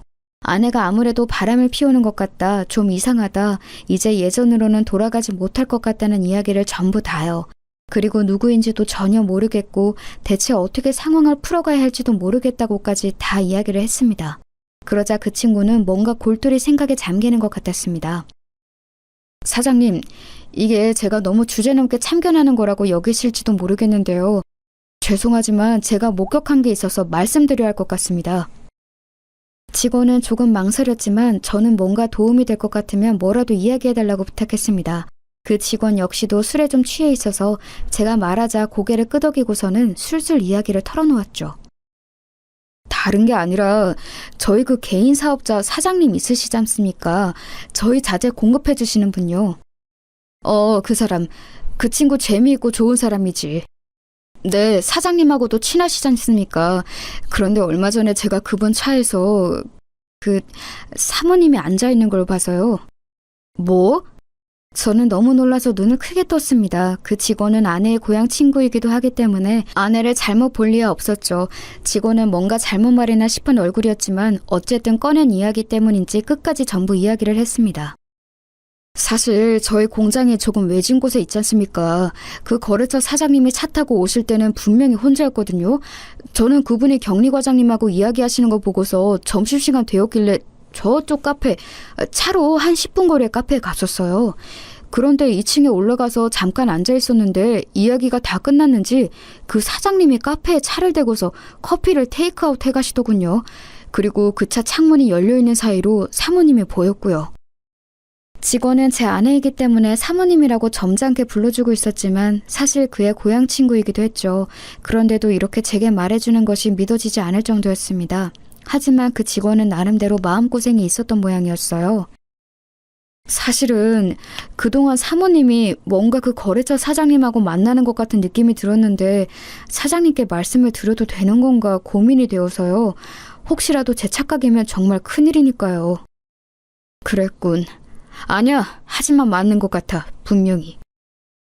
직원은 그 외에도 거래처 사장이 누군가와 사귀는 듯한 모습을 보여왔고 차에 걸린 장식품도 아내가 좋아하는 캐릭터라서 뭔가 이상하다고 여겼다고 했습니다. 중년 남성이 보통 알록달록한 캐릭터를 차에 걸어두지는 않죠. 그런데 카페에서 아내를 목격한 이후 그것이 생겨나서 직원은 의심을 하지 않을 수가 없다고 하더군요. 정말 아찔했습니다. 한쪽은 제가 정말 사랑하는 어린 아내였고 한쪽은 꽤나 거래한 지 오래되는 나름대로 신이 있다고 생각했던 거래 상대방이었어요. 서로 협력하면서 살아온 세월이 생각보다 상당히 오래되었죠. 그런데 그런 두 사람이 제 눈을 피해서 사귀고 있었다니 상간남 상간녀였다니 말입니다. 제 친구를 배신하는 일일지도 모르지만 그래도 저는 불륜은 진짜 아니라는 생각이 들어서요. 바로 말씀 못 드려서 죄송합니다. 아니야. 말해줘서 정말 고마워.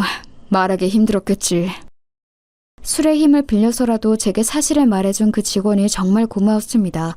저는 그에게 고맙다는 인사를 한 후 제 방으로 와서 자리에 누운 채 곰곰이 어떻게 해야 하나를 고민하기 시작했죠. 일단 그래도 아내니까 서로 이야기를 나눠봐야겠다는 생각이 들었습니다. 그래도 아직 제 마음속에는 아내를 사랑하는 마음이 남아있었고 어쩌면 그 거래처 사장이 억지로 아내를 꼬드겨내어 불륜을 저지른 것일 수도 있다고 생각이 들었습니다.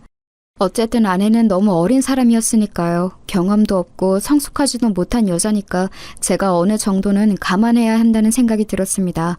그리고 일단 그 거래처 사장하고도 먼저 말을 나눠서 아내한테서 손을 떼게 해야겠다는 생각도 들었고요. 그래서 그 다음날 저는 사무실로 나가서 한참 고민했습니다. 언제쯤 전화를 걸어서 무슨 말로 먼저 운을 떼어야 할까? 이제 예전처럼 친근하게 그 사장을 대할 수는 없을 테니까요. 그런데 점심 먹기 직전 시간쯤 사무실에 앉아있던 그 직원이 저한테 조심스럽게 다가왔습니다. 저 사장님, 오늘 자재 수급 때문에 거래처 사장님께 전화를 했는데 오늘은 미팅 오시기 힘드시다고 합니다. 시골 내려가셔야 한다고 해서. 시골? 갑자기? 네, 결혼할 사람이 생겼는데 그 사람이 자기 고향에 같이 가자고 했다면서 다녀와서 미팅에 오시겠다고. 직원은 조심스레 그 사장이 내려간 곳이 자신의 고향과 같은 지역이라고 전했습니다. 직원은 아내와 동양 친구였으니 당연히 아내의 친정, 즉 처가가 있는 곳이었죠. 저는 정말 머리가 띵해지더군요. 불륜도 모자라 이제 아예 고향까지 데리고 가는 것인가 싶어서요. 그리고 직원이 전한 말은 더 충격이었습니다. 꼭 정말로 결혼 준비라도 하는 것처럼 말씀하시더라고요. 저는 그냥 하시는 말씀인가 했는데 처가 장모님께 인사드리러 가는 거라면서 여러 가지로 준비한다고 간다고. 이건 아직 비밀이라면서 주변에는 말하지 말라고도 하셨는데요. 다녀와서 사장님께 인사도 따로 드리겠다면서 아주 즐거워하셨습니다. 맙소사 소리가 저절로 나왔습니다. 저는 눈앞이 아찔해져서 한참이나 머리를 숙이고 이마를 짚고 있었어요. 직원은 걱정스러운 눈초리를 하고 있었지만 저는 손을 저어서 괜찮다고 가보라고 했습니다. 속이 뒤집히는 것 같았어요. 제가 제일 사랑하던 아내와 그래도 믿고 신뢰하던 거래처 사장이 불륜관계라니. 저는 그냥 있을 수가 없어서 자리에서 일어섰습니다. 주변에게 말하지 말라면서 저희 사무실 직원한테는 말하는 저 입 가벼운 꼬라지는 또 대체 뭔지 알 수가 없었어요. 그래도 저희 사무실 직원들이나 저하고 무척 가깝게 지내던 사람이라서 더욱이나 상처가 컸습니다. 저는 충격을 받은 상태로 곧장 차를 타고 처가로 향했습니다. 아직 출발하려고 타고 있던 때에 직원이 걱정스러운 얼굴로 달려나오더군요. 사장님, 지금 좀 비틀거리시는데 운전하고 먼 길 가시면 좀 위험할 수 있습니다. 그렇다고 안 갈 수는 없지 않겠나. 제가 운전할까요? 저도 일단 말씀 전해드린 이상 완전히 다른 사람 일은 아니라서. 사실 직원은 여러 가지로 걱정하는 눈치였습니다. 일단 그 친구는 저를 은인으로 여기고서 워낙 열심히 일을 하던 사람이기도 했고 아내의 오랜 고향 친구이기도 했으니 양쪽 다 걱정이 되었겠죠. 사실 저보다는 아내를 걱정했을지도 모릅니다. 어쩌다가 말을 전하는 꼴이 되기는 했지만요. 그래서 저는 그러자고 했습니다. 제가 생각하기에도 도무지 제대로 운전을 하면서 사고를 안 내고 처가까지 도달할 자신이 없었거든요. 한참이나 차를 타고 내려가는 동안 직원도 저도 아무런 말을 하지 않았습니다.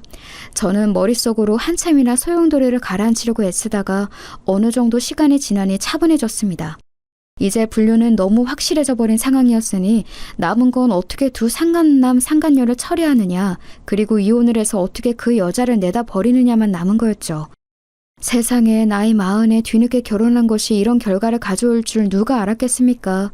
그 거래처 사장도 이른 나이에 아내와 사별했다고 하고 어린 자식 키우느라 고생한다는 사정도 있어서 제가 더 잘해줬던 것도 있었습니다. 하지만 이런 식으로 결국 뒤통수를 맞아버린 거였죠. 한참이나 달려서 내려간 끝에 처가가 있는 곳에 당도했습니다. 처가 마당에 낯설면서도 익숙한 차가 서 있는 것을 보고 정수리에서 피가 빠지는 것 같더군요. 같이 있던 직원이 말을 더듬었어요. 저거 거래처 사장님 차네요. 알고는 있지만 그래도 눈으로 확인하는 건 또 완전히 다른 일입니다. 장모님이 사시는 집이기는 해도 일단 제 명의로 매매한 곳이기 때문에 저한테도 열쇠가 있기는 했죠. 비밀번호를 눌러서 들어가는 잠금장치인데 대면 열리는 종류의 전자열쇠 말입니다. 그래서 저는 그 열쇠를 대고서 곧장 아무런 사전 경고도 없이 집 안으로 들어갔습니다. 아니나 다를까 현관에도 남자의 신발이 놓여 있었습니다.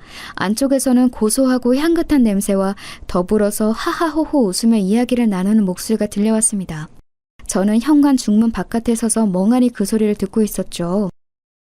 아니, 나는 이렇게 근사한 삽입감을 우리 딸이 데리고 올 줄은 몰랐어. 어쩜 이렇게 사람이 체격이 좋고 중후할까? 그럼 엄마, 내가 기다리랬잖아요, 그러니까. 칭찬 감사합니다. 제가 왔을 때와는 사뭇 다르게 아주 화기애애한 분위기였습니다. 대체 제 어디가 그렇게 마음에 안 들었던 것일까요? 제가 왔을 때는 거의 장모님이 저를 쏘아 죽일 것 같은 눈으로 노려봤는데 말입니다. 심지어 저들이 앉아서 놀고 있는 것은 제 명의에 제 돈으로 산 집안이었죠. 우리 딸이 법적으로 절차만 다 밟아서 끝나고 나면 전 남편 떨궈내고 우리 사위랑 행복하게 잘 살 거야. 지난번 그놈 진짜 지긋지긋했다. 나도 그래, 엄마. 적당히 이집하고 재산만 잘 갈라서 받아내고 갈라서야지.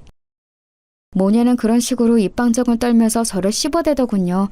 속 좁고 촌스러운 남자, 왜소한 데다 남자로서의 매력이라고는 없는 남자. 저는 중문 너머로 안에 있는 이들을 지켜보았습니다. 멀쩡한 식탁도 놔두고서 거실 탁자에 둘러앉은 세 명이 아주 분위기가 좋더군요.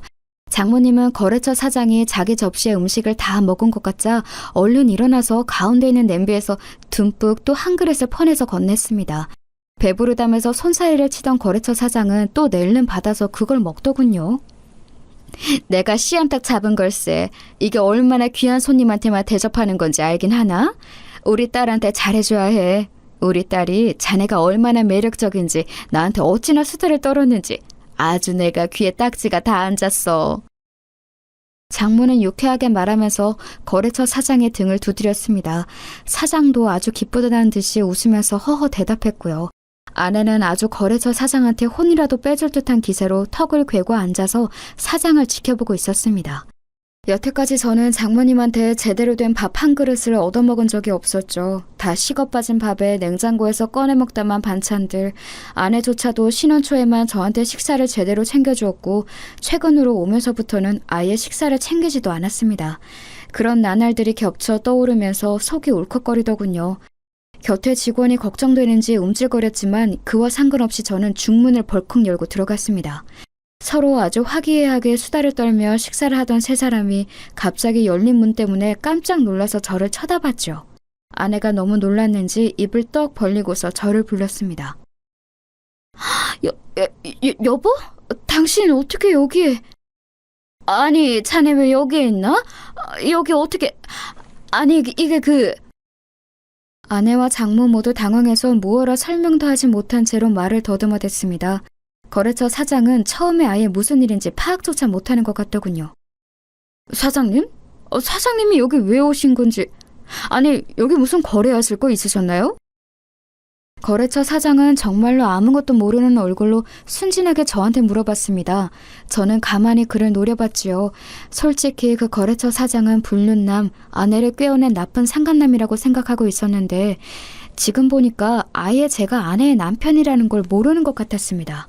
안에서 들었던 대화 내용으로 미루어 보아서는 분명히 아내가 이혼 절차를 밟고 있는 중인 사실상 돌싱이라고 생각했던 것 같았고요.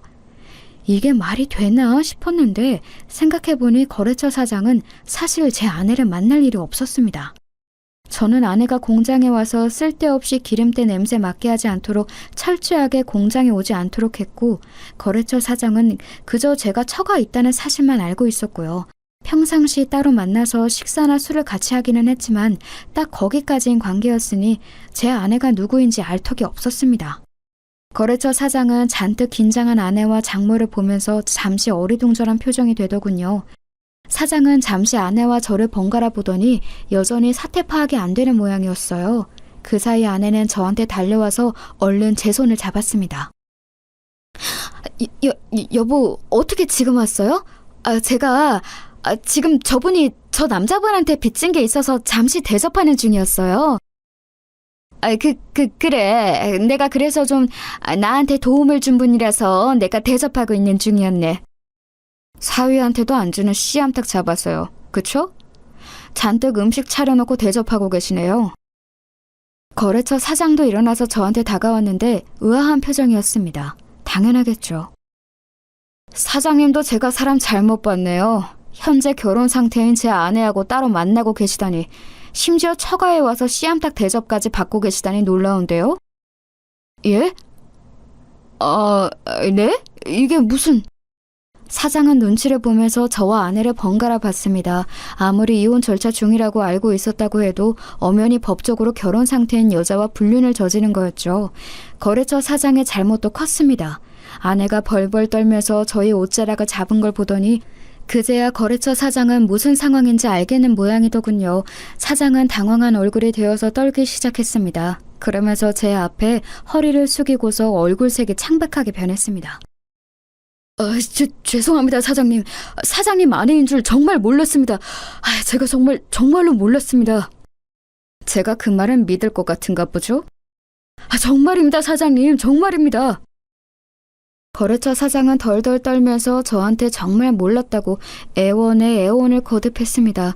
사실 지금 그 거래처의 실질적인 거래는 저희밖에 없었으니 당연하겠죠. 사실 원자재의 질이 그리 좋지도 않았고 가격 경쟁력도 없는 거래처였는데 순전히 제 호감과 호의만으로 거래가 유지되고 있는 곳이었으니까요. 당연히 지금 저희와 갈라서게 되면 그 사장은 사업이 완전히 나락으로 가는 거였습니다. 그걸 잘 아는 거래처 사장은 제 앞에 무릎을 꿇으면서 애원했습니다. 사장님, 저는 정말 사장님 아내인지 몰랐습니다. 알았다면 만나지 않았을 거예요. 이제 와서 그런 소리는 아무런 의미가 없어요. 저는 저 여자가 지금 이혼 준비 중이라고 곧 갈라설 거라고 해서 만난 것 뿐입니다. 정말입니다. 아무런 증거도 없이 그런 소리를 믿었나 보군요. 게다가 아무리 이혼 준비 중이라고 해도 법적으로 엄연히 결혼 중인 여자죠. 말하자면 사장님은 제 아내를 꼬여내서 상간남 짓을 했다는 이야기입니다. 이제 그쯤 되니 저는 더 이상 화도 나지 않더군요. 아무리 제가 남편인지 몰랐다고 해도, 그리고 이혼 절차를 밟고 있는 중이라고 알았다고 해도 분명하게 상간남인 건 확실했습니다. 이혼 절차 중이라고 알았다는 건 다른 말로 하면 혼인관계 중이라는 사실을 알았다는 것도 되었죠. 엄연히 법적으로 남편이 있는 여자와 사귀면서 장모랍시고 그 모친 집까지 와서 밥을 먹고 앉아 있었다니, 제가 생각했던 그 사람과는 완전히 다른 됨됨이었던 겁니다. 기어코 거래처 사장이 벌벌 떨면서 울기 시작했습니다. 냄새가 났던 걸 보면 오줌도 좀 지렸는지 모르겠어요. 아무런 베이스도 없이 그저 저희 회사와의 거래를 통해서 한 달 벌어 한 달 먹고 사는 사람이었으니 당연했을 겁니다. 아예 살아갈 길이 막막한 거였으니까요. 거래처 사장이 그런 꼴을 보고서는 아내와 장모도 급하게 저한테 매달렸습니다. 여보, 진짜 생각하는 그런 거 아니에요. 저는 정말로, 그러니까 그런 관계가 아니었다고요. 그냥 빚을 져서 보답을 하려고. 지금까지도 그런 말이 먹힐 거라고 생각하는 건가? 진짜 답이 없네.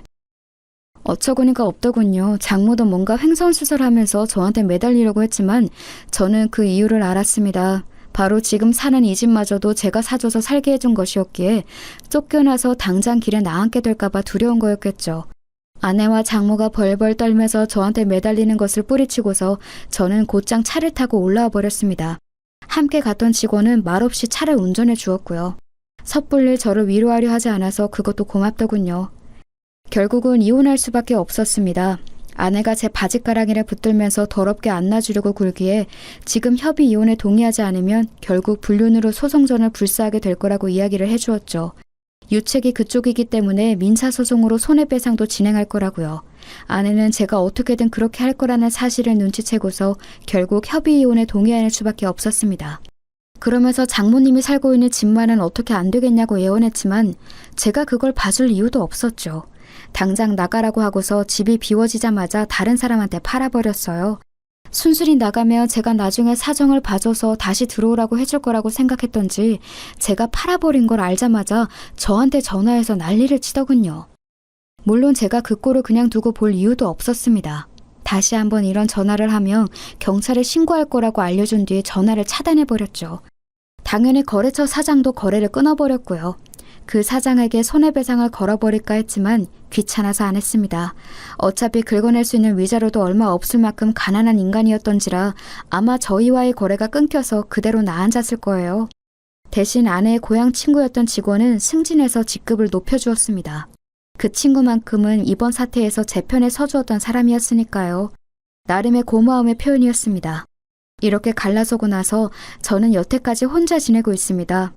더 이상은 어떤 여자도 믿지 못할 정도로 상처받았기 때문에 연애는 해도 결혼은 더 이상 하고 싶은 마음이 들지 않네요. 여러분도 배우자를 너무 믿지 마시기 바랍니다.